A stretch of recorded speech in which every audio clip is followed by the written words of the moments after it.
Why, hello everyone, it is that time of night once again, streaming live League of Legends at twitch.tv/FilibusterFox. Tonight, we are streaming a best of 3 tournament, or potentially a best of 3 match. It's not a tournament, either. Okay, let me start again. Tonight, we are streaming a matchup scrim between Team Tsoul and Black Community Gaming.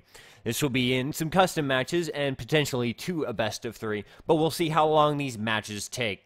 Now, I will be doing commentary solo once again, and you should be familiar already with Team Tsoul, as the last 2 days we have spectated them on this show. If you haven't seen that, well, then you will be introduced to them today. We're just waiting on the final player to show up for this matchup in this match between Team Tsoul and Black Community Gaming. So, in the meantime, we're going to discuss some of the things we've seen Team Tsoul doing in the last few days and what we might expect from them.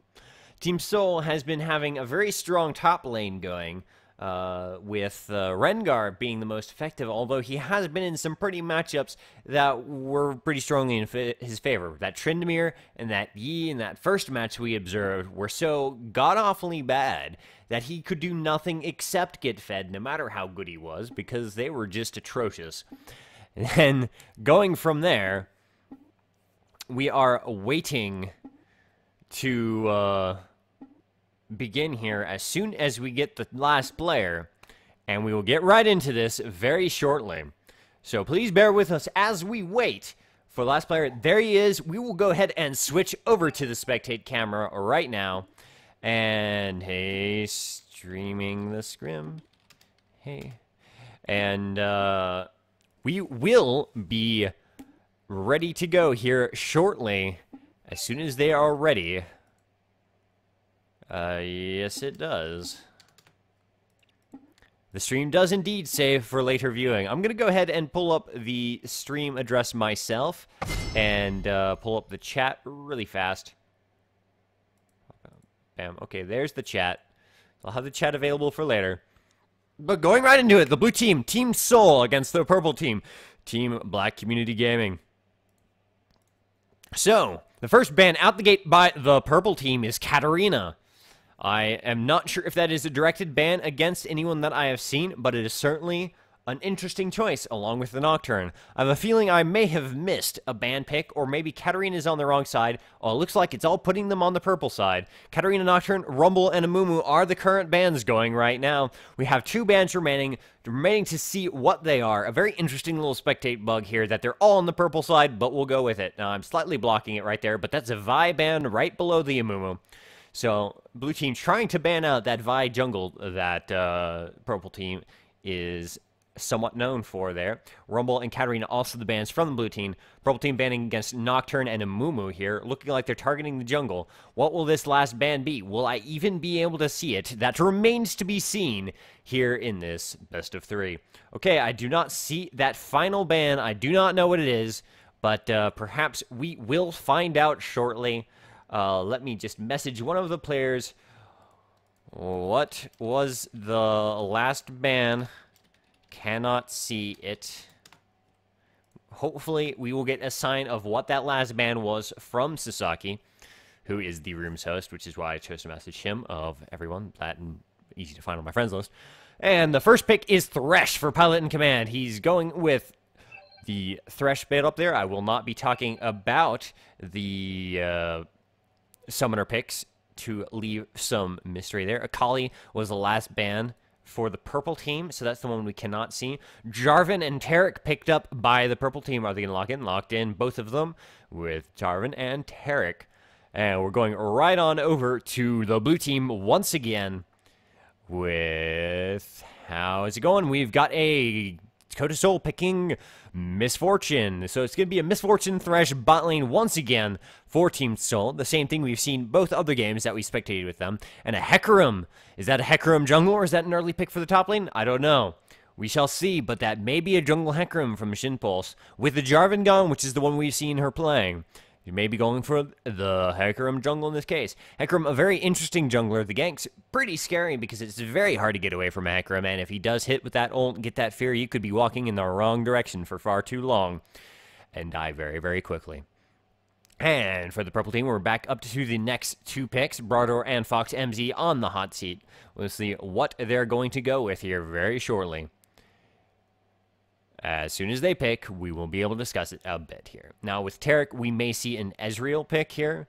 Ezreal, I would assume, to be the preferred choice for AD carry in this situation. Taric, Ezreal, very scary. Maybe a Graves Ezreal. I cannot see many others going against Misfortune Thresh, but Ezreal and Graves, both very good choices. There's the Ezreal, and there's the Lux. So we're going to probably see a Lux mid with the Taric supporting Ezreal. And Ezreal Taric is going to be a lot of trouble for the Thresh Misfortune combination, especially since they've got the Jarvan on the purple team. Jarvan jumping in on a jungle gank, assuming that is jungle Jarvan.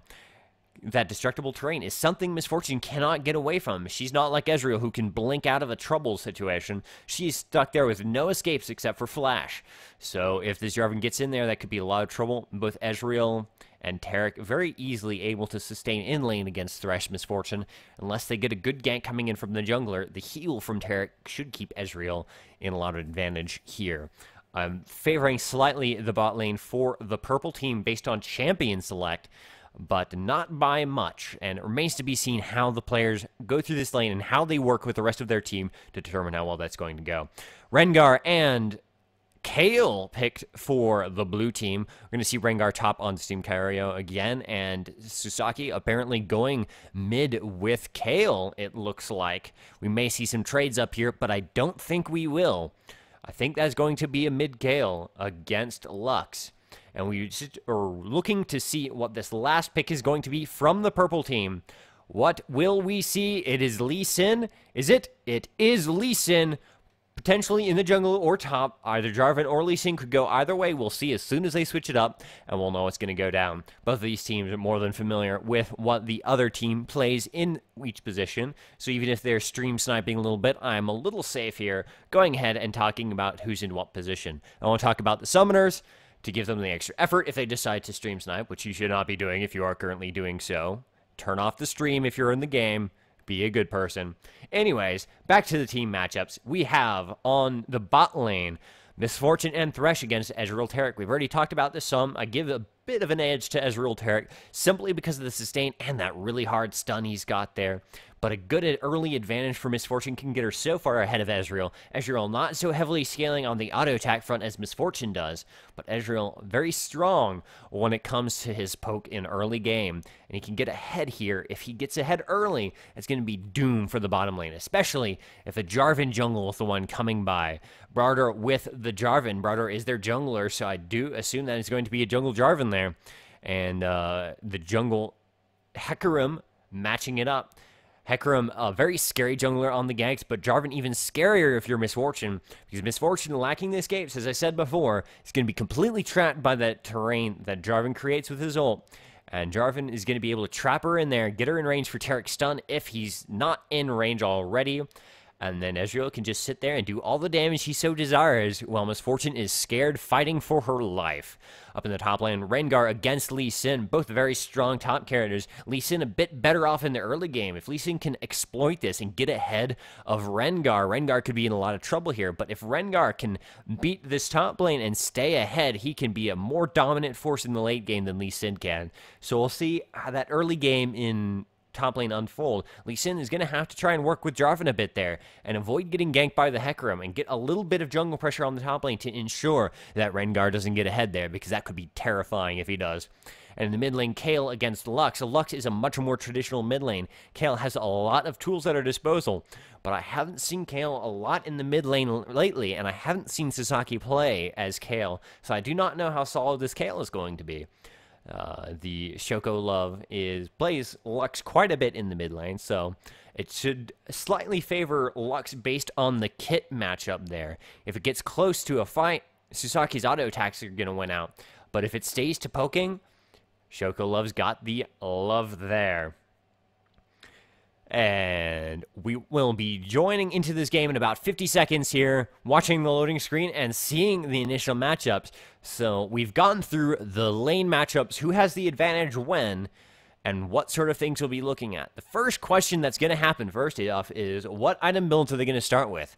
A sustained item build, for example, on the Lux could give her a lot of power against Kayle.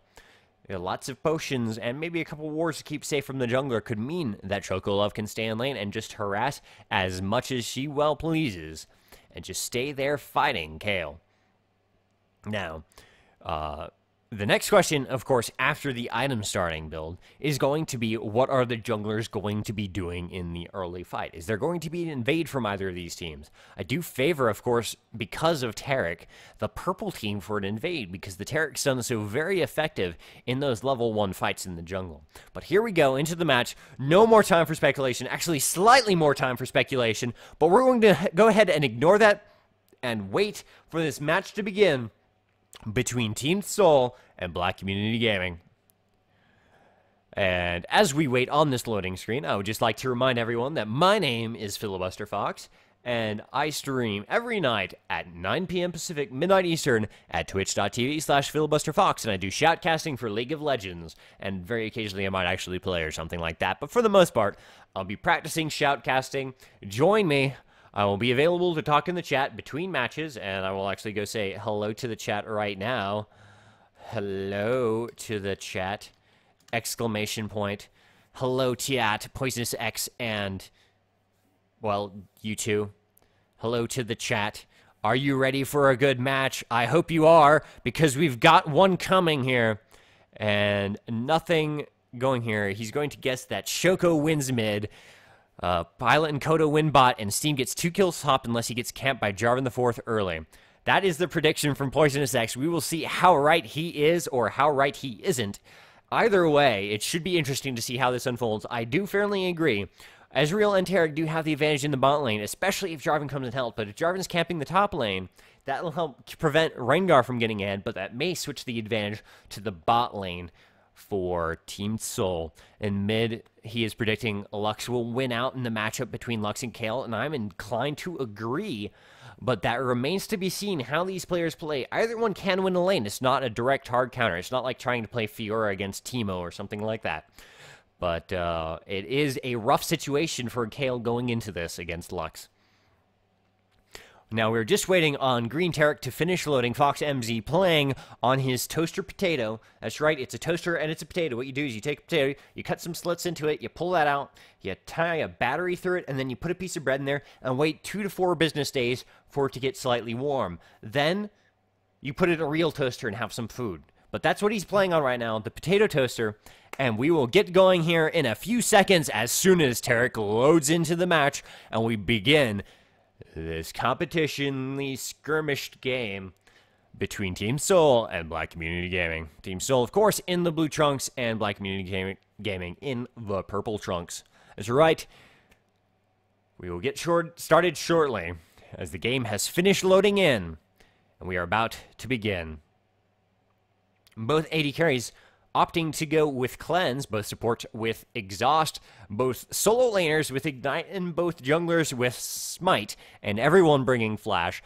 Mirrored summoner spells here. We're going to see no difference in matchups for that, but I feel like the Flash, or the Cleanse, is going to slightly favor Ezreal in this situation, because the Cleanse is not going to help Misfortune against Jarvan's ult, while the Cleanse will help Ezreal against Hecarims. Alright, so starting out, we have the junglers. I'm going to go ahead and turn on directed cam for a minute here as I... wait, here we go. We'll go ahead and follow this for now. And directed cam is on temporarily, but we're going to go right ahead and talk about the item builds that they're starting out with. Both junglers starting out with Hunter's Machete and 5 health potions. Very standard build from the junglers there. Misfortune starting with a longsword and 2 health potions, with Ezreal starting with a... oh, that's a red flash going Elixir of Fortitude for that boost to health and damage. That's an interesting start. You don't see that very often, and that can be a very scary situation to go against. An AD carry with that kind of early boost. That's 15 attack damage and 120 to 235 health for the first 3 minutes after he uses that is a huge lead in a lane. That 15 attack damage, more than the longsword is going to give, and he's coming with more potions and extra health, is going to be very scary in the early game here, and that may be enough to give Ezreal that early game advantage to kind of bully Misfortune before she scales well enough to fight back well enough. Lux bringing 2 fairy charms and some potions, looking probably to go into the...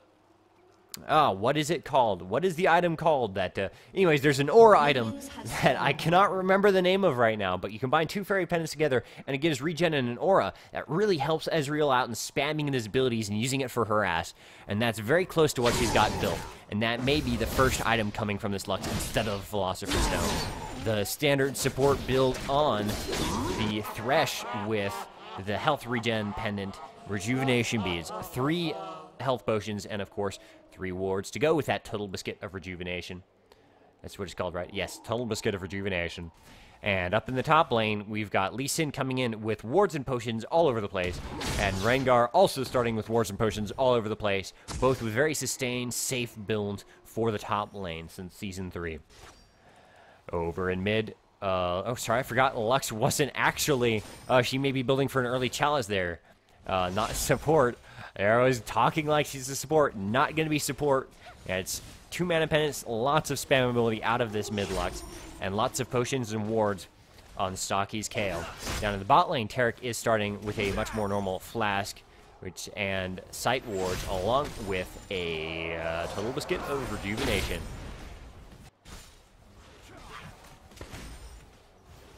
Go to directed cam for a minute and give this a try, as it's something I've avoided trying out, but I hear good things about. A little bit of harass going on in the top lane. Razor, important that it gets a little advantage here for Lee Sin, but it's going to be pretty tough by himself. If Jarvan the Fourth comes up and camps this lane, we could see a big advantage for Lee Sin here, and a big advantage for the purple team. But it leaves the bot lane to their own devices. Lee Sin going in and doing a lot of damage, but he's going to start tanking the minions on the way back. But Steam left with 220 hit points against Lee Sin's 450. It's going to be very rough here as Lee Sin can continue going in and doing this damage. But here comes Hecarim to try and stop it. But meanwhile, in the gank, in the middle, we have a gank with Jarvan and Lux on top of their mid, and here comes Hecarim to finish off the Lee Sin. If Hecarim can catch it, is it going to be enough? It looks like it's going to be enough. The Ignite's going to get him low enough. The damage over time from Shinpulse's... Oh, no. The escape to the ward, getting Lee Sin out of that bad situation. And the gank mid not accomplishing very much, except getting some damage on Saki there. So Lee Sin doing a very good job of escaping a potential disaster with Hecarim having come up top, getting his health back and ready to go back in to engage on Rengar. Meanwhile, down in the bot lane, Thresh and Misfortune being a little aggressive here. Still, Ezreal has used his Flask of Vitality, or whatever it was called, to be honest. I cannot remember. It's the red potion. Yes, that's the one that I call it. But he has used it, so he has that little boost to his health and his damage, but he's still taking more harass than they're putting out. And we're seeing a bit of better play here from the bot lane on the blue team, getting this nice advantage here despite having the weaker early game matchup between items and build. Razor once again going in on Steam, trying to get as much damage onto it as possible, getting him very low, but Rengar's going to be able to get out of there just fine. A little bit of harass going down in the bot lane, but we're going to back up top because Steam is still in range. A good Q hit from Razor's X could result in a kill here if he's careful. Ezreal's still very low up here, Misfortune low on mana, but the sustain is not enough. Not needing any heals down in the bot lane for the blue team. Taric not able to heal up enough, but here comes Jarvan. He's spotted coming in, but is he going to be able to get there in time? No, he's not. Pilot and Kodo are going to get out with plenty of time to spare. Up top, Razor and Steam both very nice and healthy again, but Steam once again taking the negative side of that trade.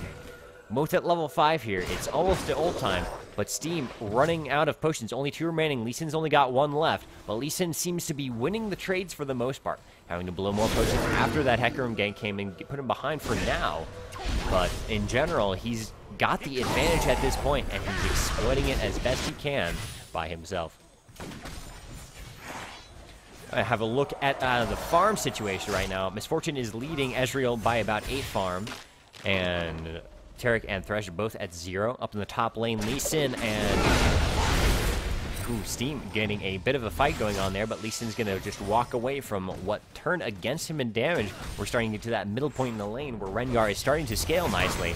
On Thresh gets caught by the Taric stun, but it's not going to be enough. The Lantern more than enough to keep him safe, and Jazz Declarity very low. After all this poke coming in from Misfortune, he's only got 2 health potions remaining. Soon the poke will seriously start to matter, but Tarek's heal is getting bigger and bigger as time passes. Tarek, caught by the chain, is only going to get a little bit of damage on there. I would like to see a double up from Kodo in that situation. It did a lot of damage to Ezreal, but, you know, just an auto attack on Tarek is good too.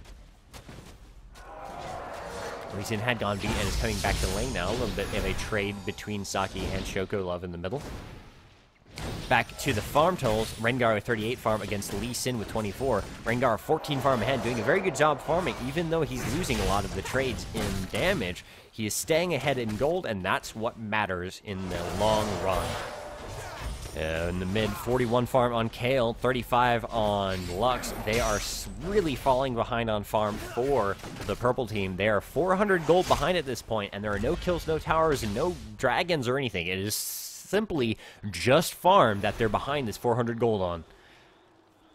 That's going to be the biggest hurdle for Black Community Gaming to overcome in this situation, falling that far behind on farm. But Saki is in a bad situation. He gets caught by both Shoko Love and Brador, but Shoko taking a lot of damage one. Hecarim comes right in for the help, and Saki's just fine thanks to Tsoul. Did you ult Saki? Yes, you did. You are fine. Brador having to defend mid, and that's first blood for Susaki against his opponent in mid lane with the help of Hecarim. Lux giving the first blood up. Jarvan on his way top to see if he can do something about Rengar here. Razor is engaging. Jarvan has given up on coming top, is heading back into the enemy jungle. Maybe to try and steal a blue here, or just check for anything that may be happening. Not really doing anything, just walked over there, didn't ward, didn't really do anything, just checked it out and walked back for raids. And Tarek's just going to farm here, so we're going to go back up to the top here and watch this matchup between Steam and Razor a bit more. He's been going right in again, but he's not getting the damage he was previously. Steam now with a bit more health from the Kindle Gem and the Boots of Speed, keeping him a little more alive here against Lee Sin's farm, and a lot more sustain from his own heal. Lee Sin only with a Vampiric Scepter and a potion left. He actually has to attack to sustain, as Rengar's going to start taking advantage of that pretty well. Razor's starting to lose that early game advantage he had. He's going to need some help from a Jarvan here pretty soon if he wants to secure the kill. But Steam is now out of potions and he's got low health. He's only got his own heal to sustain with. Miscue means that he can stay there a bit longer, but Hecarim and Lux both coming up top. Let's have a look at what's going to go down. Lux sees the Hecarim coming in, and Hecarim going right for Lee Sin, but Lee Sin can just jump away to a minion and get out safe. Down bot, still not a lot of action happening in any of these lanes, besides just a poke and trade. Tarek going right in on Pilot in command. Pilot has that nice shield from the Lantern of Thresh, and is just going to walk away quite nicely. Steam and Razor, the directed camera's favorite lane to watch, constantly trading with each other, but both constantly restoring their health due to their lifesteal and heals. Don't really seem to be gaining an advantage over each other, except for the fact that Rengar is leading by about 7 farm. Oh, nice catch on Tarek there, but a perfect stun to knock Tsoul right out of her ult there and get out Tarek alive. Very nicely timed stun, using it on the right person to stay alive and interrupt that Misfortune ult and give him time to get out of the situation. Fights going on the top bottom. Pilot is caught by the stun, and he's going to go down here, or is he not? He gets away with just a sliver of health. So does Rengar against the gank with Jarvan top. I know that so close fight in the bot lane. Now Shin Pulse is here as Hecarim to take over for Thresh as supporting Misfortune to keep them from pushing down this tower, while Thresh has to go B. Now is a good opportunity for the purple lane to go back to buy if they so need. Do they have enough gold to justify it? Not really. 600 and 350 gold, not really enough gold to justify going back. So they're going to stay in the XP and farm. Seems still very, very low there, but has that self-heal if you can avoid taking too much damage. Blue team leading by about 12k, or sorry, 1.2k farm here, with that 1 kill advantage at the 11-minute mark. Kale heading up top to do something about Lee Sin here. Lee Sin going right in under the tower, flashing and ulting. That's not going to let him get away from Kale, though. Don't want to watch down there, game. What? Game? No. Okay, up top. Kale doesn't get there in time to do anything about Lee Sin, who is going B. So we're going to go back down to the bot lane and see what directed camera wants us to watch. And 1.2k gold advantage for the blue team after getting that first blood and continuing to get their farm advantage over. This will only continue to snowball in their favor until blue team starts taking advantage of the fact that they can kill minions to get gold. That's right, a little known fact is that if you go last hit minions, you earn more gold than people who don't last hit minions. And while harass is nice, you really want to get that money. If you can't get the kill with the harass, go for the farm. Jarvan is ready for a gank down in the bot lane. A bit of a negative trade on the purple side there. Tarek not in as good a shape as the blue team is after that trade. But hey, Marauder is there ready. The ult about off cooldown. It'll be ready in time to fight here. Jarvan, your ult. It's up. It's ready to go. Blue team, don't fall for the trap. If you go out there too far, Jarvan will kill you. I want to see this. Go out blue lane. Get caught by the Jarvan, so very patiently waiting in that second lane. There's no vision on him for the blue team. They have no idea he's there, other than the fact that he could be anywhere on the map that they can't see. They just don't know he's there for sure. There's nothing happening there, computer. Let's go to this bot lane and see what happens as Thresh comes out. Thresh catching Terror with the chain, and that's good. And lock him in position. Jarvan coming in, and they're going to catch Thresh very nicely. Going to be a kill for Broador there. But Fox MZ is in a lot of trouble caught inside the train. Took Jarvan a little while to close that down to let his Tarek get out of a bad situation. But Tarek is fine. A little damage going down on the blue team top tower as Razor has pushed it up. Steam Kyra is pushed up to the tower. But is still... Oh, he's now falling behind in farm. 6 farm behind Lee Sin. Saki being chased by Jarvan, but no one to help Jarvan. Lux is around the corner, but it's too far away. Shin Pulse is there along with Saki. Saki's going to have his ult available for this fight, and Hecarim goes right in. Is not going to get enough damage down, but is... Saki finishes it off with a nice slow from Kale. Kale, what is that spell called? I do not know, but it's called Reckoning. And that was a nice reckoning because you reckoned that you got a few bits of gold. Picking up a second kill for Kale, a second assist for Hecarim, and one kill for Jarvan so far in this match. Kale's getting a nice early advantage here from killing people all over the place with the help of Hecarim. And by all over the place, I mean between blue buff and the mid lane, because that's where those two fights have taken place. But Kale getting a nice advantage here is going to make her a significant threat later on, as not only winning the farm, but getting 2 kills and that first blood bonus. Kale a nice early advantage. That could spell trouble for the purple team. Blue now taking Dragon completely uncontested here. No challenge to it at all. Nice gold advantage once again to the blue team. Now 2.3k ahead in gold. Tarek saving himself by stunning Hecarim out from chasing him down. Only a little damage onto Hecarim and Tarek in that situation, but Thresh is looking for a fight. He's got the lantern out way in the wrong location. Gets caught by the Tarek stun, but there's not much damage to follow up on the stun. It was mostly just a little bit of poke from Tarek to say, hey, you pull me, I will stun you. I don't care if I'm not going to get any damage for it. I'm going to stun you anyways. Not much happening at this point in the game. We're going about to the 15-minute mark. We've got a 2-1 kill lead on the blue team, but they've picked up a dragon, as well as a lot more farm now. Misfortune in 101 farm to Ezreal's 92. Rengar's 95 farm to Lee Sin's 92. Kale's 92 farm to Lux's 78. And Hecarim's 57 farm to Jarvan's 46. Winning in every situation except support for Tarek 6 farm against Thresh's 0, but that is relatively irrelevant. And they're leading in kills. Blue team's got a significant gold lead here at the 15-minute mark, and it's only going to continue to grow unless purple team gets their act together, gets more farm, and starts getting some kills in good situations here. A bit of a poke harass in the stunt from Tarek. That's not what you want to do as Tarek. That is not a harass spell. It's a get people killed spell because they're out of position. Now, sure, it's nice to put some free damage on, but it's not really worth it to waste it. You have much better opportunities later on. Saki looking to try to steal red buff here, but he's 1-on-2 in this situation. Has to get out of there. Lux missing the snare. Slow reckoning going down from Saki onto Shoko Love. But it's going to be mostly just a bit of trade that's not going to accomplish much in the long run. Kale should be sitting on a nice pile of gold. Oh, yeah. 2,200 gold just sitting around on Kale. Not yet spent. 2,400 on Misfortune, ready to spend. 2,100 on Lee Sin. All of these champions probably need to go buy at some point. Here goes the bot lane to buy. Lee Sin needs to buy as well as Kale. Kale already went back to buy. Kale with the Haunting Guys and Berserker's Greaves. And there's the needlessly large rod on Kale. That's going to be a nice little setup there. Misfortune has the Brutalizer and the Vampiric Scepter. Maybe a little early to be getting a Brutalizer. I like to finish off the Bloodthirster first myself.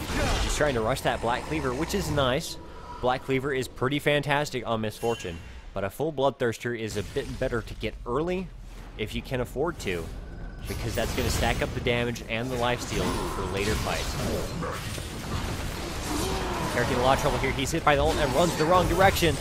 But, oh, Misfortune not quite able to get enough damage on him to get him down before he fights. And meanwhile, in mid lane, there's a fight between Saki and Shokolove. Steam comes in to help. Jarvan's just around the corner, but almost no damage on the blue team in that engage.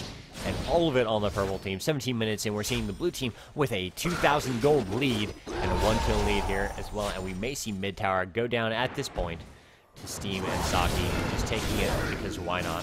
Shokolove and Brador are both there to try and defend this, but, well, they did kill off the minion waves, but here comes another wave. Steam and Saki, much more healthy, able to just continue pressuring this tower, as long as they still have minions to defend it, or currently distracted. Lee Sin's going to take advantage of this, though. Purple team slowing down them up here to actually engage them under the tower while the tower is still there. Steam is going to have to get out of there, as well as Saki. Box MG coming to help, and Lee Sin is pushing up the top lane, while Saki and Steam are distracted mid. I don't think he's going to get enough damage to kill it, but it's going to be some nice extra damage here by Lee Sin up in the top. Or maybe none at all, because he's taking his time killing this minion wave, and Rengar is going to be there in time to meet the wave at the tower. 18 minutes in, still about a 2,000 gold advantage for the blue team. Kale is the most advantageous of getting the kills. Akram getting some nice assists. 2 assists on the blue team in favor of Tarek and Ezreal, with Jarvan having picked up the kill on Thresh earlier on. But it is not enough to make up for the fact that they are so far behind in farm. A lot of damage from Saki at this point with the Reckoning. Reckoning taking off a huge chunk of Lux's hit points. A little fight between Tarek and Thresh as Misfortune was standing around stunned. You see the ult from Thresh going down. It's going to slow Ezreal significantly. Not quite enough to get Ezreal killed. He's going to turn around and ult and try to do some damage, but this is going to leave Tarek to die here between Thresh and Misfortune, who pick up the kill. Kale got another kill on Shokolove near the mid lane. Hey, shockingly, between mid lane and the blue buff. Once again, not happening in the lane, but it's happening in the jungle when they're trying for the blue buff. Another kill for Kale, that time alone, with 3-0. And this blue team is starting to get a nice cozy lead with a 4,000 gold lead now that the mid tower has been killed. Rengar's going to try and push up the top tower while the blue team pushes up the bot tower here. Top tower is in pretty poor shape there. Hecarim is there to help take it down. Don't think bot lane is going to get nearly enough damage before Ezreal gets back to kill that tower. Kick from Lee Sin, leaving Steam without much of his burst onto Lee Sin. 4,000 gold advantage with a 4-1 lead in kills for the blue team. 1 tower down at the 20-minute mark. Lee Sin in a lot of trouble here. Saki is engaging under the tower, is invincible, and kicks up another kill. 4-0 on Saki's Kale, doing a fantastic showing in this match. Getting fed off of that Lux with the help of Threcarum early, and just getting ahead and further ahead as the game progresses. And this is going to be a dead top tower. Jarvan's coming to help it, but I don't think Jarvan can defend against Steam and the tower alone. Unless Steam lets him. Steam merely choosing to harass Brador instead of finish off the tower. And this is giving an opportunity for Tarek and Ezreal to push down in the bot lane. Jarvan merely getting Steam out of the lane and protecting that tower for just a bit. Shokolove in the mid lane, pushing up just a bit with minions there, but Kale should be there in plenty of time to save the tower. Hey, game, I don't really care about Pilot walking down the lane. That's fine. This is much better. We're watching the tower in bot lane take a lot of damage there. A very, very short ult from Misfortune. Just 1 set of bullets and a little late cleanse there. But hey, do what you need to, Koho. You are winning your lane by a little bit. Lux is there to help against this fight in the bot lane. Looks like Purple wants to take the dragon now. Misfortune and Thresh are there to see it off. But Kale and Hecarim not far behind. Kale walking face first into 4 from the blue team, dodging all of their skill shots by moving rather conveniently. Kale involving herself inside the Jarvan ult, and oh, very nice ult from Shin into the mass of the purple team. Jarvan getting away with barely any hit points. And a double kill for Kale there. Shin does go down. Rengar picks up the kill on Jarvan, with Thresh hitting the last blow on Ezreal, allowing them to take another dragon here and creep that gold lead. Lee Sin's going to be able to kill this tower up top unopposed here. Kale's going to try and kill this mid tower to trade for it. If you're going to lose an outer tower, you may as well take an inner tower. It works out quite nicely mathematically, plus the global gold from the dragon is going to give a nice lead for the blue team at this point in the game. 5k gold advantage flat, a tower lead in mid, behind a tower in top, but this bottom tower is going to go down in favor of the blue team, which will tie them up in the bot lane once again and increase the gold lead even greater. This mid tower is so very low, only 600 hit points remaining on it. And it's going to be in a situation where the next time they get a split push opportunity like that, that mid tower is dead. 31.1k to 25.2k, a 60 gold lead for the blue team still. 9 kills, but hey, Kale is getting ganked by Lee Sin and Lux there. Lux is going to finish off the kill, getting the shutdown, using Flash to unnecessarily get that last hit with an auto attack. That does give a nice bit of a gold chunk, 500 gold to Lux to help catch up in this match, because she is 33 far behind and several kills behind. Let's look at the gold totals between Lux and Kale. Lux with 5,600 gold to Kale's 8,000 gold. It's a huge difference there. Having a look at item builds, we see a finished Black Cleaver and most of the way towards the first Bloodthirster on Koto's Misfortune. Ezreal with a Bloodthirster, Dorn's Blade, and just a Mana Gem. For the supports, we see a Locket of the Iron Solari and Philosopher's Stone and some boots on Thresh. For Taric, we have beginnings of an Aegis and Philosopher's Stone and boots and a Sight Stone. Up in the top lane, Rengar with the Brutalizer, lots of armor and lots of health, building towards that Warmogs, it looks like, pretty close. Just needs the health pendants and the combined cost, and he should have that Warmogs done pretty soon here. Let's see. Yeah, 400 and 500 gold. He needs about 1,000 more gold, and then he will have that Warmogs. And Lee Sin with Bloodthirster and health built up, also building towards the Warmogs. He's a little further off, but not by much from the Warmogs. Mid tower going down for the blue team as a 5-man push here. 5-on-5 fight ready to happen. Oh, Shin caught by all the damage, going down very quickly, and it's a bad fight for the blue team here. A lot of damage going on to Taric, but Taric's not the one you want to kill. Steam in the back, finishing off. Well, no one there, but it's a 3-on-3 true for traded. Hecarim and Rengar dead on the blue team, and now Thresh as well in exchange for Taric and Jarvan, as you're getting away with a sliver of health. And only Kale and Misfortune remain to fight this. Kale going right over, getting the kill on Lux and Lee Sin. Is Kale going to die for it? Possibly not. Oh, looks like Kale's going to get out alive for that nice free double kill. 9-1 and 3. Saki having a fantastic match here, as you're coming to defend this tower. So that was an inner tower, as well as a nice even trade and fight there with a nice double kill going to the already fed mid laner, who's got the Death Cap and the Leandry's Torment against Lux's needlessly large Chalice and Blasting Wand. For gold totals, we're seeing 13 kills to 6 kills at the 25-minute mark, with a 6.3k gold lead for the blue team. 1 tower advantage there, as they're behind a bot tower, but ahead of mid tower. Or rather, ahead of 2 mid towers. So if Rengar can finish off this top tower, it'll give his team a nice 2-tower advantage in mid and no deficit anywhere else. And just an even greater gold advantage for the entire team. A Stinger built up on Kale now, giving that 40% attack speed, and soon to be more when it combines into what she chooses to combine into. I'll be going for the AP attack speed combination on Kale. Very nice build, much like a Teemo. Rengar did finish off the top tower, so that's going to give an 7.4k gold lead to the blue team.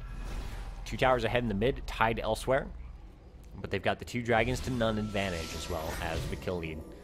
Kayle in the middle of 4 of the purple team. Lee Sin up in the top. Only Thresh and Hecarim nearby. A slight advantage for the purple team in this situation, but not by much. Kayle is fed and has the double buff. Pink ward going down by the blue team on to the Baron. We have an opportunity here to pick up a bit of free Baron if purple does not notice. Or maybe they will try to win a bit of a fight before going to take Baron. Maybe kill 1 or 2 of the purple team, or wait for them to go and get spotted in the bot lane. Looks like bot lane is pushing in favor of the blue team, and we'll get quite a large minion wave during this next fight here. And purple team is going to have to go do something about that. So blue team's going to push up mid here. And while they're pushing mid, bot lane's going to push itself. He's getting caught by the Thresh chain. Takes so much damage before he can get out, and he dies with the edge of the Misfortunal. Kayle actually picking up the kill on that. Tarik running for his life, but it's not going to be enough. Or is it? That shield just barely enough. Oh, the Misfortune gets the kill at the last second. Tarik taken down by Misfortune to double up before he can get out of range. And this inhibitor tower, defended only by 3 against 5, is not going to be able to stay up. And there's going to be a free inhibitor for the blue team here as well. They're all in great shape, and only 3 remaining for the purple team to defend. The purple inhibitor down. Bottom lane is pushing quite nicely on its own, and Jarvan goes right in and is going to die as a result. The Lux ult goes down, but isn't nearly enough damage to kill anyone. Get them all nice and low. If they had 1 or 2 other people here to take advantage of it, they may have been able to get a few kills there, but everyone else was dead. Lux and Ezreal were too far back to really do anything about it, and Jarvan just gave his life for almost no reason. He did get them out from pushing the Nexus towers, but they're going to pick up a dragon here. This is going to further increase their goal lead, and now they have the map control advantage with that mid tower down, and the bot tower taking a lot of damage from this large minion wave I was talking about earlier. Blue team taking the dragon here. Now with a 10.3k gold advantage, things are starting to look very, very bad for the purple team. Now the 10 kill deficit, that 10k gold behind, and the 3 towers behind with that inhibitor down. This is doomsday for the purple team here. They need to make something happen, and they need to make something happen soon, or drag this out so long that the gold advantage that the blue team has now doesn't matter. But if blue team does anything relatively coordinated, they should stay ahead in this match, and they should be able to finish it off pretty soon here without a bad team fight or a big mistake, which is unlikely judging by the health on that Rengar and the Kayle. Oh, taking off nearly half of Tarik's hit with 1 Reckoning. Kayle just going in all alone, not carrying. Kayle is 10-1-4 and is in the situation where it's like, hey, I may not have built tankiness except for Leandries, but I have a Nashor's Tooth, I have a Rabadon Set Cap, I have lots of attack speed, and I have lots of AP, and I'm just going to go in willy-nilly and harass you and let us take your towers. We may see them go for a Baron here. They're backing off like they're making for top lane, but they might stop and do Baron on the way. Purple team with no wards. Oh, surrender vote failed for the purple team once before. Someone has lost their grit to fight this. They are well behind, and this is a fair surrender situation unless they spot this Baron and get a nice steal with a Lux or Ezreal or both. Saki distracting them by stealing red buff, picks it up before they can kill him. But is it going to be enough? They're so distracted with Saki, they can't stop the Baron. Saki now with the Baron and the invulnerability. Maybe able to stay alive here, but it's going to got lots of damage. And so, Saki does die, but picks up 2 kills on the way out. Gets the kill on Lee Sin. Hecarim comes in for the kill on Jarvan. Hecarim dies to Ezreal. Ezreal chasing down Rengar here, along with the help of Tarik and Lux, but it's not going to be enough. Lux almost dead as well. Tarik having died there. That slow may be enough to save Shoko Love from the incoming death that purple team is bringing. Having lost 2 after getting the Baron buff is less unfortunate generally, but hey, killing 3 for it is always nice. Shoko Love almost getting cut off by Rengar there, but they're going to back around and take down some towers. They need to push their map control while they've got the 3-on-2 advantage, while they've got the Baron buff. They need to make this happen. They've got a big wave coming up top, and bot lane is massing up a wave here. So it is going to start pushing up against this tower. It's going to have a fight outside of the tower range in bot lane. I'll show you what I mean here. It's going to fight up and the blue push even bigger before it hits that bot tower and starts losing its steam. Meanwhile, up top, they're going to continue pushing here. Everyone is back up and spawn. They're not going to be able to get into the inhibitor tower, but they took down that outer tower, now giving them a nice, cozy 12k gold lead here. At a huge map control advantage. Purple team losing its bottom tower to the minion wave. And now having to defend that before it gets to the inhibitor tower. An even greater 13k gold advantage for the blue team. And things are starting to look hopeless for the purple. Losing their jungle buffs. Kale and Misfortune in the jungle. No Baron or Dragon to take. Out of wards outside of their base. They have no vision on the map at all at the moment on the purple team. Just what their minions and buildings and themselves can see, which is not much at the moment. Team with much better map vision, actually having some wards and the lanes being pushed out in their favor. The purple team's massing up in the mid lane, and we've got everyone from the blue team a little scattered up, but they're starting to condense a little. Hecarim going the wrong way to actually condense with everyone else. Saki all alone here, looking to try and kill Tarek by herself, but it's not going to be enough. It is going to force this separated purple team into a lot of trouble here. And Rengar goes right in on Lee Sin. Jarvan's cut off from the fight. He can't get back in there safely. He's having to go around to the top, and this is going to allow blue team to just mass up in the mid here and force them to deal with it while the outer lanes push up. Saki's spell is doing so much damage right now. Just a little bit of harass. That inhibitor down as soon as it came up. And just more pushiness in favor of the blue team. Top tower about to go down through this large minion wave. Purple's going to have to fight here if they're going to fight anywhere. Are they going to fight it or are they going to let it go? They're going to have to let it go now. They took too long getting there. Lee Sin gets caught. The tower's already dead at this point. And Barter's right in the middle of the blue team, tanking them and distracting them, but it's not going to be nearly enough. When this Misfortune goes down, Rengar killing the tower, and Thresh getting a kill on Tarek, and Hecarim gets a kill on Jarvan. Lux gets out of there with barely any help, but Ezreal gets caught by the by the threshold, but gets out quite nicely. Misfortune getting the kill on the inhibitor. And they're beginning on the Nexus towers. They can't do anything about it. They just killed the tower so quickly at this point. One Nexus tower remaining, which is very low. The Ezreal goes down, but doesn't hit much and do much damage. Are they going to be able to put down enough damage here to take it on the tower before they're going to have to withdraw? Is the purple team going to be able to fight them off in this situation? Looks like blue team is pulling out. Only one tower remaining on the Nexus, and these two inhibitors down is going to push heavily into that. Minions are just killing this last inhibitor tower in the bot lane. Kale's going to come help them finish it off and maybe try and take down this inhibitor as well, but the purple team's going to have to do something about that very quickly. They're going to keep this inhibitor alive. That's fine. That inhibitor will live, but it's completely unprotected, and the next time blue team masses up for a fight, they can just take the inhibitor on their way in, because why not? It's there. Only one tower at all left for the purple team, and it is a bit damaged. They're going to have to stay in base, constantly defend against these two pushing super minion waves. Another dragon going down in favor of the blue team here. 13 kill lead at the 34-minute-and-a-half mark. With a 16k gold advantage. 10 towers to 2. This is all in the hands of blue. All they need to do is mass up and finish the game. The lowest gold total on the blue team is now Thresh with 9,200, beating everyone on the purple team except Ezreal and Lee Sin, who have 9,900 each. The big advantage we saw for the blue team in this match was their farming. They stayed ahead on the farm. They may not necessarily have won all the lanes, though they certainly won mid lane. But they kept farming very well, and every lane got ahead in farm, with the exception of supports at one point.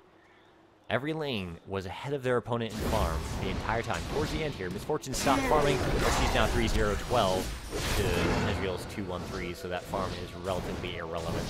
They've been winning the team fights, and that's what really matters. This inhibitor still alive, but not by much. The minions coming in the top lane.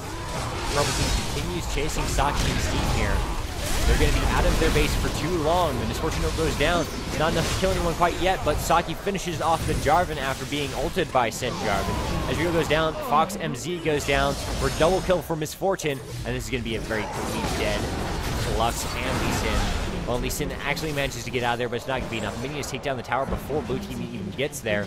And this is a completely naked inhibitor with only Lee Sin to try and stop them. And it's going to be GG in favor of the blue team. 36 minutes in with a 25 kill to 8 kill lead, with a 59.8k gold to 42.4k gold, leading with 17.4k gold and 11 towers to 2. A very dominant finish for the blue team. Very early matchup was very even, except for the farm advantage for the blue team. And that farm advantage, which got them ahead in the gold, that 2,000 to 3,000 gold lead they got by the mid game, was going to just spell doom for the purple team, and it absolutely did.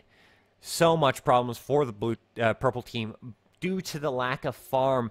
Keeping up with that farm against the blue team is the big problem in that situation.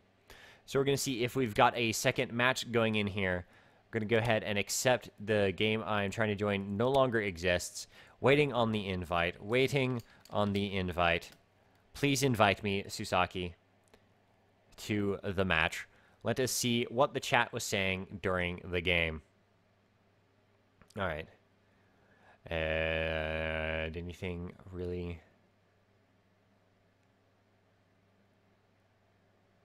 And should be able to do. Okay, nothing particularly awe-inspiring of the chat in the Twitch chat, so nothing to really comment on except comments during the match between them, which will seem way out of context now. Just waiting on an invite to the next match so I can probably spectate. Here we go. I'm coming in to spectate. Excellent. They are switching sides now. Team Tsoul will now be on purple team, and Black Community Gaming will be on Team 1. This will be the second of the best of 3 that I am casting. If purple wins this, they will take the win in this skirmish and move on to have the glory of winning a scrim. I guess would be the extent of it. It's getting some good practice for both teams and seeing where they can improve. The big takeaways from that first match are the Black Community Gaming really needs to focus more on getting those last hits and farming well, despite what's going on. Despite all the trades that were happening in the lanes, blue team that last match continued to get ahead, and that's something that Black Community Gaming needs to work on against Team Tsoul. Team Tsoul, I did not notice a huge lot of mistakes from in that match. I'm trying to play back in my head what happened there, where they lost any fights, and it was pretty much just good timing on the purple team's part to get the kills that they did get, and blue team did a fairly good job of staying ahead the whole game and getting that solid bit of farm to keep them ahead. So we've got the next set of bans coming up. What will we see here? Banned by the blue team for the first ban in the second game of the best of 3 between Black Community Gaming and Team Tsoul. Black Community Gaming now on the blue team and Team Tsoul now on the purple team. And we shall see fairly soon here how this is going to go down. Let's hear it for the blue team. Chat. Let's hear it, chat. Cheer for the blue team. Yay. Someone say yay. Yay, blue. Boo, boo, yay. Okay, let's hear it for the purple team. Represent Team Purple. The purple shirt. I love Team Purple, no matter who's on it. All right. Yay, we got a yay for the purple team. Woo, and a boo for the blue team, and a woo yeah. Okay, we've got both of the teams going, and I am going to go ahead and minimize the chat and talk about what's going on in the game so I stop getting distracted. And the first ban from the blue team was a Moo, and then followed quickly by the Vi, banning some scary junglers out there. Purple team, I was talking to them before the match, and they were worried about Brador's Vi. They were worried about Vi coming in and getting to the Misfortune in the back lanes and doing a lot of harass and being able to get back there and kill Misfortune during the team fights. Misfortune, their favorite AD carry on Team Tsoul. And if Misfortune is in a lot of trouble in a team fight, not able to sit back and ult safely, well, that's never a good thing. Akali, the next ban from the blue team. Rumble from the purple team. And we're waiting to see what the final bans are. Please tell me final ban of purple team when it happens, since I can't see it. Okay, Thresh was banned by the blue team. I'm very interested to see what Pilot and Command ends up playing as support, because I've only seen Pilot play Thresh when he's playing with Team Tsoul, and I do not know what support to expect from him now. Final ban was Katarina from the purple team, obviously targeting Shoko Loves Katarina and allowing the Lux to stick around. I can only not see 6th ban. Okay, So, first pick for the blue team is Kale, taking it right out of Saki's hands. They're going to play it themselves. If you're not going to ban it, pick it if you don't want to play against it. And that is a good way to go about it. So, what might we expect to see from the blue team in mid since they've taken the Kale away from Susaki? Well, let me think. What have I seen Saki play lately? Well, there's Kale. What was he playing the last 2 days? I can't even remember, so we're not even going to speculate on it. We've got Misfortune and Leona. Oh, Leona. I love you, Leona. You are a wonderful support. I enjoy playing Leona as long as my AD carry isn't a total noob who actually knows when to follow in and when not to. Like, you say, you go in as Leona, you stun them, and you start doing all the damage, and then your AD carry is sitting back there farming minions. That is a bad AD carry. The AD carry who follows you and fights, good AD carry. And then when you back out because you're not getting enough damage to kill them, and the AD carry stays in tanking the minions and them, bad AD carry once again. You have to know when to leave when you're playing with Leona. Level 2, as soon as Leona hits level 2, trouble is coming no matter what lane you are. You hurt her a lot at level 1, that may delay it till later, and that gives you an advantage, but level 2 is the crunch time for Leona. Alright, Misfortune Leona for the bot lane on the purple team, and we've got Hecarim and Diana grabbed. Oh, Diana's one of the ones I've been seeing Saki play. They're trying to take away the champions that did well in the last game. No Jarvan removal for the purple team. We may see Shin take up Jarvan if someone picks it for her, unless they grab Jarvan on the blue team here. I haven't seen Shoko Love play Diana yet, so I have no comments on to his abilities with her. And Susaki picking up Orianna and Steam picking up Kha'Zix. Kha'Zix his go-to after Rengar, I believe. And of course, Saki, she is of course, a fan of Orianna, because why not? That's right. There are 3 female players on Team Tsoul. There's Tsoul, who is female. There's Shinpulse, who is female. And there's Susaki, who's also female. Very female-heavy team. So that's very entertaining to watch. It would be nice at live events, if you know what I mean. Yeah. Dirty old man joke there. Don't mind me. Back to the commentation relevant to the match. We've got Lulu picked up as the support for the blue team, and Tristana picked up as the AD carry. Lulu Tristana, a very short but powerful lane. Do not underestimate them based on their size. They are a very nice matchup there. Have a lot of poke and a lot of early game damage, and can get way ahead, especially if that Leona takes some damage at level 1 and cannot do that level 2 kill that she wants so badly. That could give Tristana and Lulu the opportunity to turn it around and kill Misfortune. Jarvan picked up by Shinpulse, not surprising there. Was expecting it, since it was not banned nor counterpicked in the situation. So we get to see what I believe is Shin's main jungler. Let's see, anything going on in the chat before we go? Nope, just talking about skins.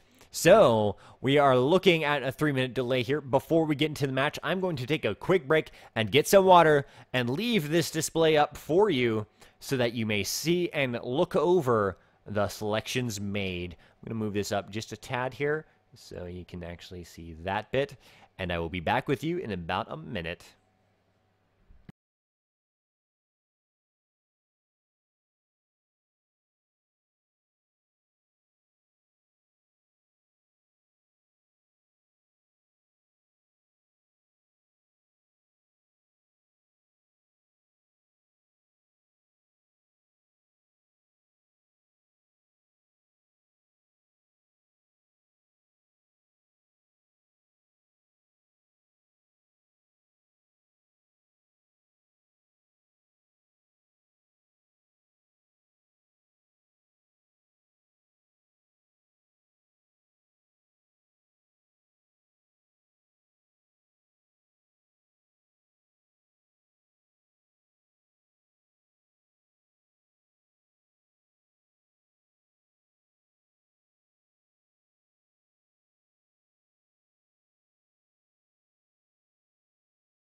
And I am back, everyone, once again to continue shoutcasting this best of 3 match between Black Community Gaming and Team Tsoul. So just a skirmish between the two teams. And the first match went to Team Tsoul with a dominating lead at the end game after a fairly close early game, with the exception of farm advantage leading heavily in favor of Team Tsoul, which gave them that mid-game advantage to take away the match. Just checking for any comments on the chat here, see if there's anything important. Talking about Annie and elo gains, and they're just chatting, so that's fine. Nothing important there that I have noticed to talk about other than Annie. Annie, so cool with the new skins. And I have got Annie. Take that, those of you who don't want to buy the bundle. Yes. Anyways, 28 seconds before we go into the loading screen here, and we have discussed the matchups quite a little bit here. And by quite a bit, I mean quite a little bit. I mean a little bit. It's irrelevant. What I mean to say, I am just filling time as we get ready for the second of this best-of-3 matchup between Black Community Gaming and Team Tsoul. And here we go, loading into the loading screen. We just have to wait on the potato toaster that is the computer that Razor plays on. Or was it Fox MZ? I cannot remember. I think it was Fox MZ, actually, that has the potato computer. As I described last time during the loading screen, what you do to make a potato toaster computer is you take a potato, you cut a slit in it that you can stick a piece of bread into, you put wires at either end and attach it to a battery so it conducts a charge. You put a piece of bread in that slot, wait 2 to 4 business days for that to heat up slightly, and then you just put it in a real toaster because you're bored, because you waited 2 to 4 business days for a piece of toast, and the bread's probably already moldy. That said, we are beginning to load up. Fox MZ, of course, the last one to appear on the loading screen, as we were discussing with his very fantastic computer. We are just going to continue waiting for this load to happen before you go right in. Last time, we didn't see any activity in the jungle's early game to signify an invade from either team.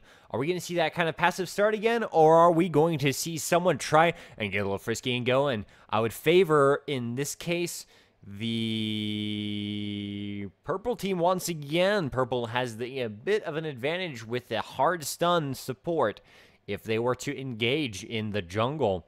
Of course, the purple team was the other team last team, but that's beside the point. Purple team, both times, in my favor for a jungle invade. However, it is not a significant advantage in any case. And jungling invades, just like not protecting against a jungle invade, is both very risky propositions, and we will see how that goes as soon as Fox MZ gets a real computer and we can load into the match in 10 minutes or less. Having a look at the matchups, we're going to have Diana against Orianna in the mid. Up top, we'll have Kale against Kha'Zix. In the jungle, we'll have Hecarim against Jarvan the Fourth. And down in the bot lane, we'll have Lulu and Tristana against Misfortune and Leona. For the favors in these matchups, I'm going to favor Orianna in the mid lane. I'm going to favor Kha'Zix in the top lane. I'm going to favor neither of the junglers heavily, but Jarvan only slightly, because just as last time, I'm more fond of his gank capabilities, except Tristana can jump out of that, whereas Misfortune couldn't last time. So Tristana is actually going to be more, would have been more endangered by the Hecarim jungler than the Jarvan, but I still basically favor the Jarvan in the jungle slightly. And of course, in the bot lane, I cannot do anything but favor Misfortune Leona, because those are both of my mains in the bot lane positions, Misfortune and Leona. So I can't help but favor them. But Tristana Lulu has a lot of potential there and could turn out very badly for the opposing bot lane if they get a good bit of burst damage down. That Lulu is so able to burst early with her Q. And Tristana, of course, the level 2, level 3 engage with Explosive Shot and the Leap can do so much damage that it kills basically every AP mid if she goes solo mid. We'll see if Tristana started with any AP runes at all, which is never a bad thing to have a bit of AP mixed into your starting build as a Tristana. It gives you a nice little bit of extra damage in that early matchup, but you're not building towards AP or anything like that. It's just for that little extra punch early on. You want lots of AD, but just throw a little bit of AP in there, and you'll love yourself for it. Just like I love myself for it. And we're watching the purple team at the beginning here. And the blue team, we're looking at the Total Biscuit of Rejuvenation and the Ghost Ward on Lulu. Is that what it's actually called, the Ghost Ward? It's Explorer's Ward, but I like to call it a Ghost Ward because it's partially invisible like most wards, and it goes away very quickly. Not really sure what that has to do with ghosts, but we'll go with it. Anyways, Total Biscuit of Rejuvenation and the Explorer Ward on Lulu, and opposing support with no starting items like that, but going for the Health Pendant, 2 Health Potions, and 3 wards. A couple of wards both on the mid and the top for the purple team, and the standard Machete 5 potion build for the jungler, and our favorite build, the Longsword, 2 Health Potions on the Misfortune once again. For the blue team, we've got the Hunter's Machete and the 5 potions on the jungler there as well, a Flask and a bunch of potions on Kale going to the top, and wards and potions on Diana for the mid, wards and potions for Lulu to the bot, and longsword and potions for Tristana in the bot lane. Tristana with no AP to start with. Not necessarily a bad thing, but something I'm a little disappointed by. I used to duo with a Tristana in Black Hazard Inc. We would do Soraka Tristana bot a lot, and the incredible damage it could put out at level 2, mostly the incredible damage Tristana could put out at level 2 while I silence one of them temporarily and throw bananas at them, was fairly impressive due to that little bit of ruinage in the AP. I was a big fan of that, and Tristana definitely didn't mind going in because Soraka could just give her mana back, so you keep spamming your spells and do so much damage early on. No invades looking from either team here. That's already in lane top, bot lane for the blue team already ready to go bot. Everyone else helping their jungler respectively. We're going to see a Smiteless Leech on the blue here. It would be interesting to see that, and it would be nice in the favor of Jarvan getting through it much more quickly. No, looks like it's going to be Smite Leash and a standard start for Shen pulls as the Jarvan. It looks like it's going to be a Smiteless for the blue team, taking a little bit longer there, leaving that Smite for when he goes for the red, and may see an earlier gank from Hecarim as a result of it.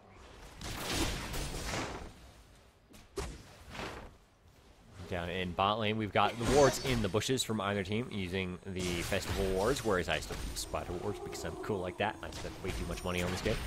And beside the point, regardless, we will watch this situation down in the bot lane with intensity here. This level 2, when it happens for both teams, is going to be very interesting to see what Pilot Command does with this Leona. Meanwhile, in mid lane, Sasaki already has the level advantage here and is wandering off to the top lane, it looks like. No, he's just going to ward up in the river. Be nice and safe. Level 2 for the blue team in the bot lane. Level 2 in the purple team for the bot lane as well. Here we go. What's going to happen to level 2? The missed Zenith Blade and the popped stun anyways, despite missing the Zenith Blade. A little bit of an error on Pilot and Command there. You need to be able to adapt that hitting of the Q after you Zenith Blade to see if you miss or not first. You can hit it on the way in. That's fine. Saki in a lot of trouble. Hecarim ganking in the mid lane, but Jarvan's coming to help. Are they going to be able to turn enough damage to get a kill from it? No, they are not. But Saki's going to have to sit here and use a couple of potions to make up for the fact that Hecarim and Diana came in and did so much damage on him. Down in the bot lane, we've got a couple of pings going down by the blue team. Leona ready to go in with that Q already procced. Once again, not in range of them. Needs to be a little more careful with that and not put it on cooldown and waste mana unnecessarily. Kale being very aggressive against Kha'Zix up in the top lane. A lot of poke ability there, but I feel like later on Kha'Zix is going to have the advantage there. Kale's need to take that early lead to do anything. Once again, popping Leona's Q after missing his Zenith Blade. Pilot, you need to practice that a little bit more. I know you're excited to go in and not have to wait on that stun, but popping it after missing the Zenith Blade is just going to waste your cooldowns. It's a longer cooldown than the Zenith Blade. You need to save that for after you hit the blade. Know that you're going in before you hit your Q, and don't just waste it. Kale being very aggressively pushing towards this tower. We may see an early tower death if she decides to aggress on it significantly. Forcing his team to farm under his own tower, not only making him miss a couple of last hits by tower, if possible, but also, there we go, the flash from Leona getting the engage despite the missed Zenith Blade. That's one way to do it. A lot of damage going down on Lulu there, but oh, Tristana, or Misfortune in so much trouble. Tristana jumping in with a flash to finish off the kill. A little unnecessary there, and looks like there's going to be another kill.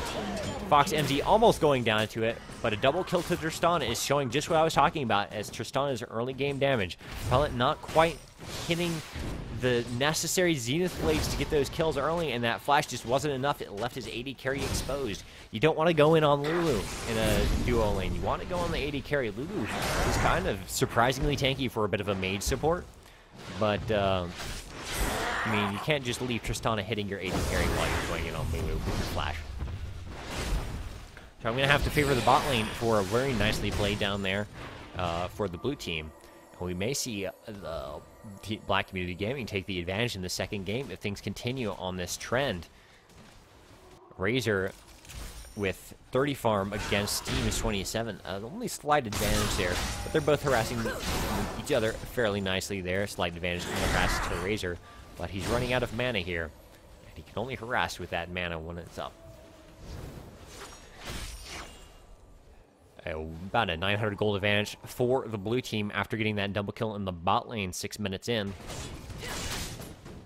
Tristana, what did you get out of that? Tristana got a BF sword already and a couple extra potions. Very close to getting a very early bloodthirster here. Misfortune with boots and the long sword and the 4 potions.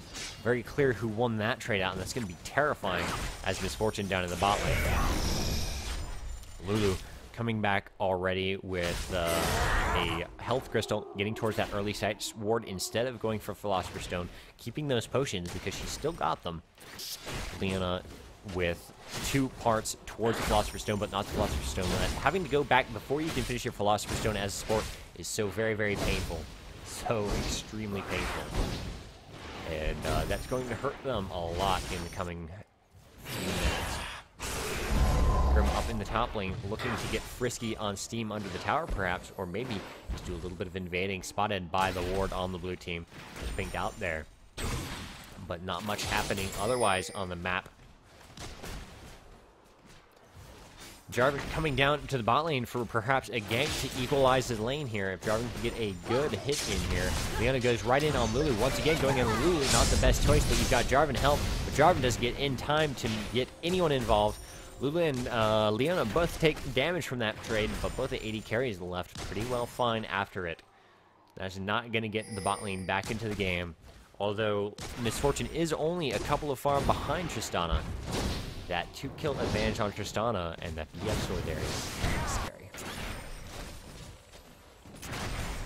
Kha'Zix now back up in the top lane, having gone B. Razor a level advantage because of it, but going to start falling behind in the item power. Kha'Zix now with the tier to start building. Hail still flashes and potions. See Jarvan already up to the Madrid's Blood Razors, and Hecarim with the Spirit Stone. Yes, that's it. But a bit of a brain fart there for a moment for the item. I don't see it all that often. 8.5 minutes into 0 kill lead for the blue team with a 8k gold advantage, or sorry, 800 gold advantage. Not 8k at 10 minutes or 8 minutes in. That would be terrifying. A reminder: the purple team, now the purple team, Team Tsoul, did win the last match, so they are favored in this match as a result.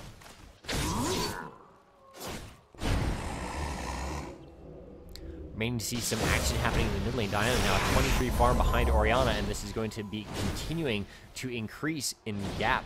Orianna looking to maybe cause some trouble down bot. Diana coming back up to farm. Orianna ready to fight, but there's no one there to fight yet. Looks like she's just going to go B instead of waiting around for Tristana to show up. Or never mind. Cancel the B. Waiting around for Tristana. We may see a bit of an under the tower fight here. Leona, one of the best to do that. Oh, just got the ult on Leona. This is so terrifying if you're Tristana. Leona able to ult in here. The ult from Orianna would be so powerful as well, but not going to happen or come to fruition. Diana pushed up in the lane, is heading bot. Going to get cut off by Orianna there. Nothing's going to really come from that attempted gank. Team in a lot of trouble top damage-wise. But here comes Jarvan to even the odds. Oh, both of them jumping right in on Razor, who makes himself invulnerable, but it's not enough to survive the fight there. Team Cairo picking up that kill, the first for the purple team, and equalizing their gold, just only 300 gold behind now. And that is going to take that stalemate from the top and put it into Kha'Zix's favor. Kha'Zix now equal on farm as well. And heading up top, Broader looking to pick up a kill in revenge. Hits the ultimate and the stun. We'll probably see a dead Kha'Zix here, or will we? The flash is keeping him at the edge of the range. Shoko not far behind. Jump going down, and here's Jarvan to punish Broader for running through the tower. Kha'Zix gets out safe. No kill for the blue team there. Saki's there to cause some trouble, though. There's a lot of trouble herself because there's Shoko Love with plenty of damage in the bush, maybe unexpectedly. Orianna does die there to the Hecarim, but Jarvan will get a 2-shot kill. Fox MZ and Jazz stuck right in the middle of Miss Fortune's ult, unable to do enough damage to kill her in revenge. Miss Fortune survives that fight, picks up a double kill, and things are starting to turn in favor of the purple team. Now tied up on gold and only 1 kill behind now. Jarvan having chased himself to death, apparently. Didn't see what happened there. Would have liked to.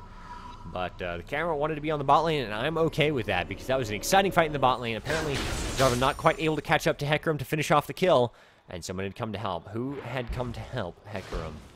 Looks like it was Diana, or maybe just Hecarim alone.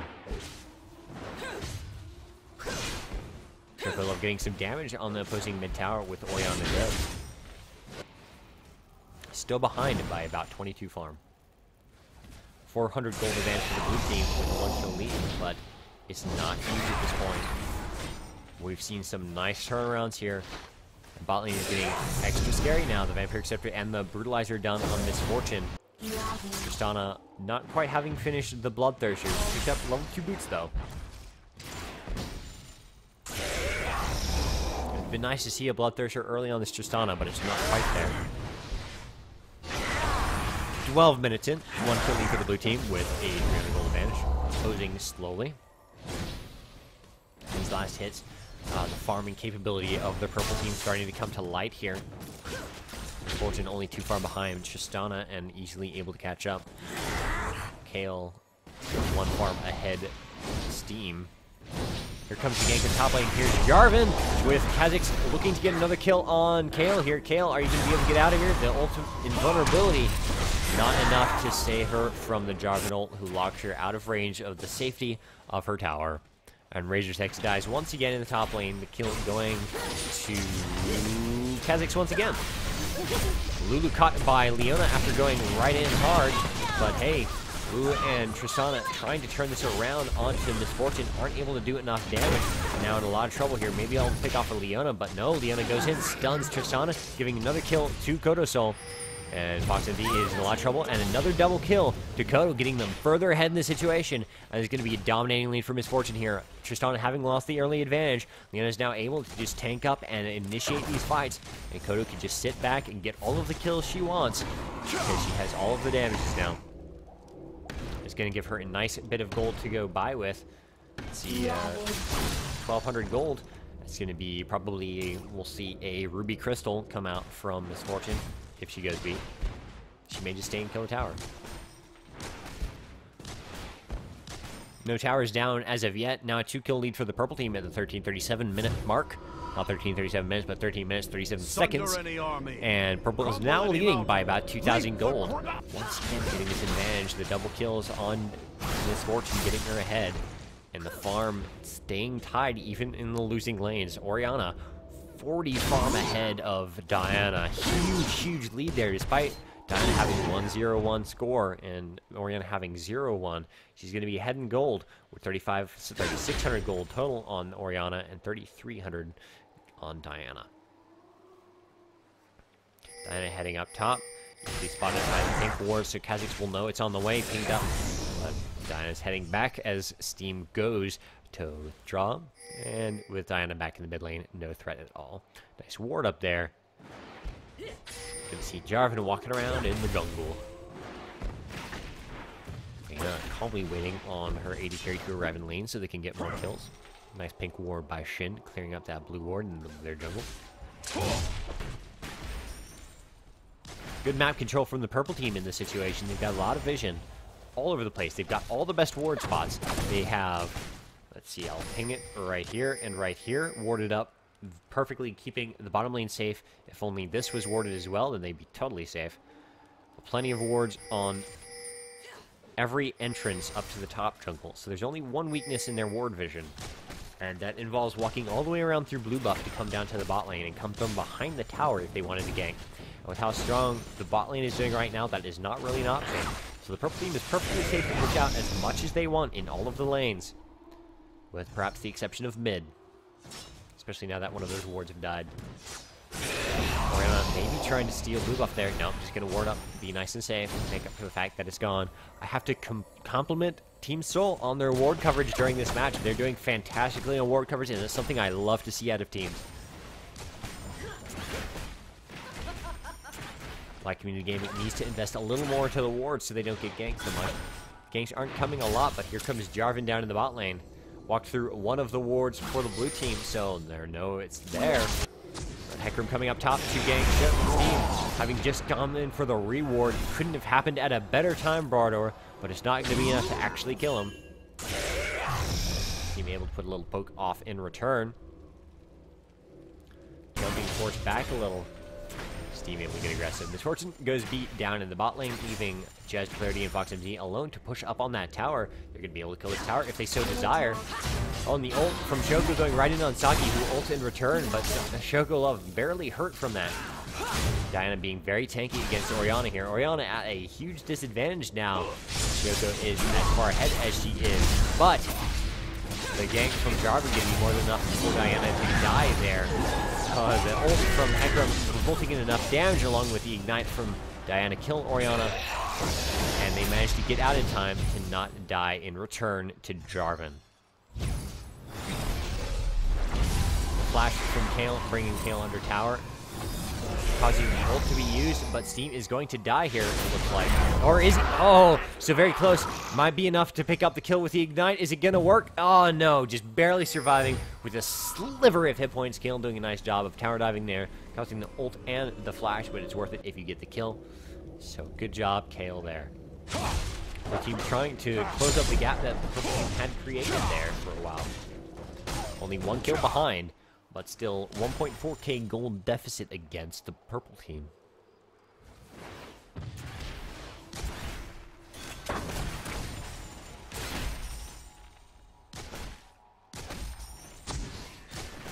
Looking at the map, not a whole lot of action going anywhere right now. Lane farming up or returning to lane after having fought is a bit of a lull right here. A nice bit of poke from Kodo, but it's going to accomplish very little. Good counter harass by the bot lane on the blue team. Leona missed the Zenith Blade, so they went in and got as much harass as they could. Oh, completely ignoring Misfortune's ult and getting a free kill on Leona. Are they going to be able to pick up the kill on Lulu? Lulu's going to get out of there. Kodo's in a lot of trouble, is going to have to escape as well, lest they kill her too. Leona, having missed the Zenith Blade, had no chance to close the gap and could just be poked down by Tristana and Lulu taking advantage of it. The only reason I believe this bot lane by Team Tsoul isn't just steamrolling the opposing lane is simply the misses that Leona has been doing on the Zenith Blade. Starting early on, hitting that Q and missing the Zenith Blade constantly, not getting anything done in those early levels where Leona is just an insta-kill for the bot lane. It just hurt her a lot, and then going in on Tristana several times. Now, certainly, she has enabled several kills, this Leona, but missing those Zenith Blades just got her killed once again there, and that's trouble for the bot lane. 7 kills to 7 kills with a 1.2k gold lead for the purple team. And hey, a free ward kill. Yay, ward kill. Just everyone should cheer for it if it was a DLG EU game.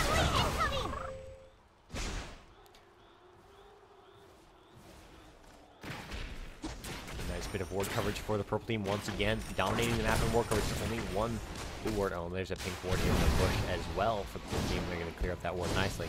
Diana's going to be spotted doing it. Purple team's going to get out of there before Diana can come in for a gank. Steam having some trouble against Kayle up top. Not a good matchup for his Kazakhs, it looks like. Have a bit of water while nothing's going on. Oh, Shoko gets aggressive on Saki in the mid, but Jarvan's just around the corner. Jarvan, are you going to react in time? No, Jarvan's just walking off in a different direction. Orianna will be fine, though. Maybe a bit of counter harass there. Orianna about half health, down about half health as well. So that's going to be a nice bit of poke from Diana, getting good damage on Orianna, but Orianna's going to shrug it off for the most part. She's coming in for the gank on Razor, which turns out to be gank on minions as Razor does more damage to Shin. Oh, and the ult hitting Tristana very nicely there, forcing the clarity. Stun going on Fox and Z's Lulu. But not enough damage put down from Misfortune, who is not quite able to get enough damage and range into that fight. Leona taking up the damage quite nicely, so it wasn't really a bad trade for the purple team to fight that. But it didn't accomplish much either. Now just pushing up the mid tower. Hecarim is coming to stop it. Kha'Zix's not far behind. Marauder didn't chase in, didn't face check the bush with the Kha'Zix in it. Very wise move there to turn around and go for the minions instead of try to kill the Orianna alone. Jarvan and Kha'Zix both lurking around trying to take the blue buff. We're going to see Marauder start heading that way, and maybe Shoku will follow. Not going to make it in time to save the blue buff, but he might make it in time to walk face first into 2. Oh no, he warded up before going over, and saw that they stole his blue buff, and that they were there before he face checked. Very good move, putting the ward there. And a nice little sneeze coming in from me. As we continue into the 21-minute mark of this match, 7-7, and Leona goes right in on Lulu once again. The Polymorph slowing her down enough to do no damage, and Jazz Clarity getting in there to get another kill on Leona there. Scud is forced to stay back in farm and able to really get involved in these fights. There's one disadvantage. There's one disadvantage of the Misfortune Leona matchup is Misfortune doesn't have a dash to catch up to Leona once she goes in. Ezreal Grays and others have ways to catch up to that fight and get involved, but Misfortune is stuck back a little too far back. Purple team losing 2 towers instantly in the mid and bot lane, and giving a global gold advantage once again to the blue team, who are leading by about 700 gold.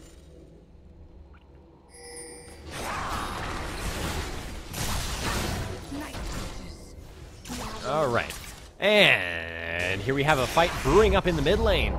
Lulu's already low, and Kha'Zix may be wanting to take advantage of said low Lulu, and he's going to get the kill for it.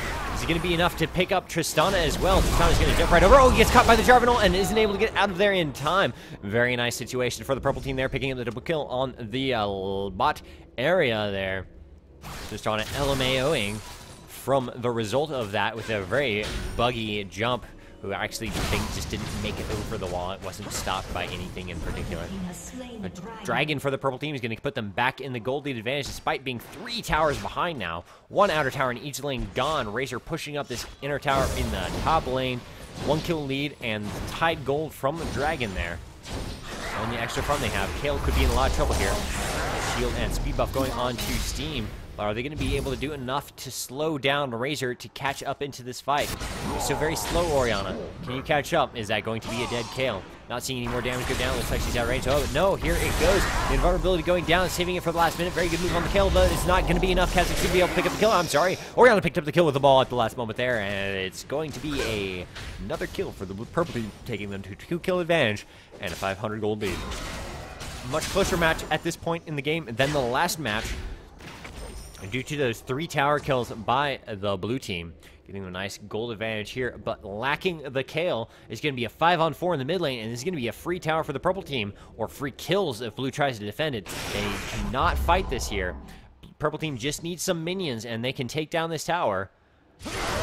They don't even really need the minions for the tower. Leona can just walk in there, initiate a fight, and the tower will die. Here we go. Hecarim trying his best to delay them running around, but it's not going to be enough. Down goes that outer tower. Kayla's back out and making her way to the fight, but it's not going to be there in time. Purple team's just going to back out quite nicely. Nice Orianna speed buff for the majority of the purple team there, who are now working their way down to the bot lane to take down that tower. 3 wards going into the same bush there, including no purple wards. They're just 3 regular wards, 2 from purple and 1 from blue. All watching that red buff, but that bottom tower going down is only giving a 1 tower kill advantage for the blue team now, leaving them with a 2k gold advantage for the purple team. So many wards for the bush indeed in that bush. So many wards for the bush in that bush indeed. A very bush-like sentence. And Purple Team's going to go B and spend off the money they've got. Meanwhile, the minions are pushing up the top lane bit by themselves here. It's not going to be enough to kill the tower, but it'll get a nice little bit lower here and set up for a future push by the Purple Team able to keep the goal advantage if they can get another tower down and have that tied up tower lead. It'll be a very nice situation for them. 2-kill lead and the dragon advantage. Looking at how many wards could a bush if the bush could bush? How many wards could a bush if a bush could bush? Wait, if a bush could bushers? I don't know. We'll ignore that sentence for now and move back onto the game. We're going to compare the items in the farm. Hecarim with 107 farmed against Jarvan's 104 farm with a 3 farm lead and a 102 to 113 difference in there. A lot of farm going down for the Jarvan. For a lot of health going down for the Jarvan is what I meant to say there. A little bit more of a damagey build on the Hecarim with that. Sheen, that's the name of the item. It's been so long since I built the Trinity Force now, since they nerfed it.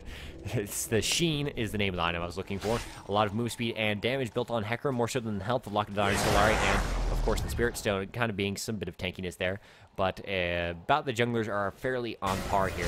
80 carries Misfortune with 185 to 176 on Tristana, both with 4 kills. 1 death on Misfortune, 3 on Tristana. We're seeing Bloodthirster and Infinity Edge and the boots on Tristana. Bloodthirster, Black Cleaver, and the boots, and the beginnings of a Phantom Dancer going on Misfortune.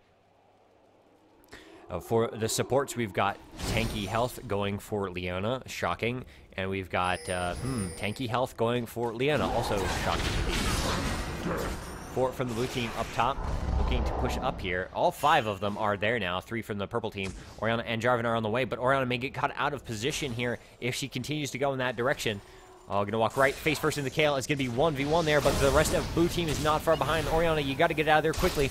And purple team's gonna try to catch off some of the blue team here while Saki is distracting the rest of them. Steam just chasing down Bardo. Hecarim is not the ideal one to be chasing down if you're trying to catch up to them, but it works out. Orianna is still forced out of position here. I'm going to take over the camera here for a moment and get a better view on this purple team. Orianna getting cut out of position, walking on an unwise route to the top lane, but it worked out in the end. They're barely hurt, and she got out quite all right. Looking at the ult, looks like everyone's ult is up on both teams, so we've got a fully prepared team fight on both sides here. All the summoners are up.